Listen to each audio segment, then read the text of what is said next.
Okay, this word problem is for University of Phoenix Finance 571. Archer Daniels Midland Company is considering buying a new farm that it plans to operate for 10 years. The farm will require an initial investment of $12 million. This investment will consist of $2 million for land and $10 million for trucks and other equipment. The land, all trucks, and all other equipment is expected to be sold at the end of 10 years for a price of $5 million, which is $2 million above the book value.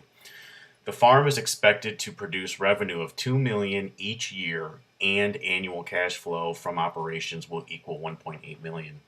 The marginal tax rate is 35% and the appropriate discount rate is 10%. Calculate the net present value of this investment. I went ahead and put together a Excel worksheet, which isn't one of my most favorite things to do. A little bit tedious, but the nice thing about it is once all the formulas, all the information, all the formulas are in the actual worksheet, it makes it easy. You just got to plug in your numbers and it does all the calculations for you.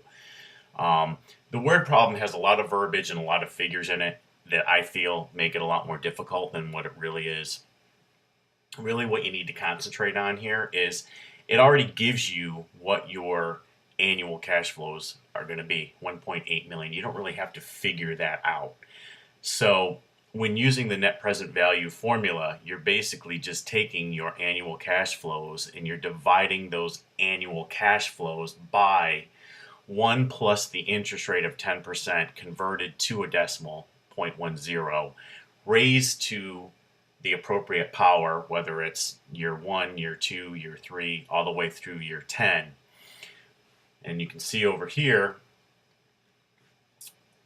on towards the right hand side, you have your years 0 through 10, you have your annual cash flows, and then you have your 1 plus your interest rate of 10% converted to a decimal, raised to your appropriate power.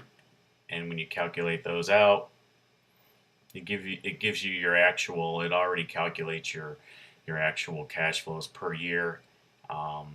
Adding all those together and subtracting the initial investment of $2 million gives you your net present value. And once that is done, you can see that with a net present value of $718,056.93, the project should be accepted. If you don't want to do this in Excel, that's fine. You can just do this calculation that's over here in this little box right here by hand. It's pretty simple, but like I said, once you get this information in an Excel worksheet and get the formulas in there, it's just a matter of plugging in the numbers and it does all the calculations for you.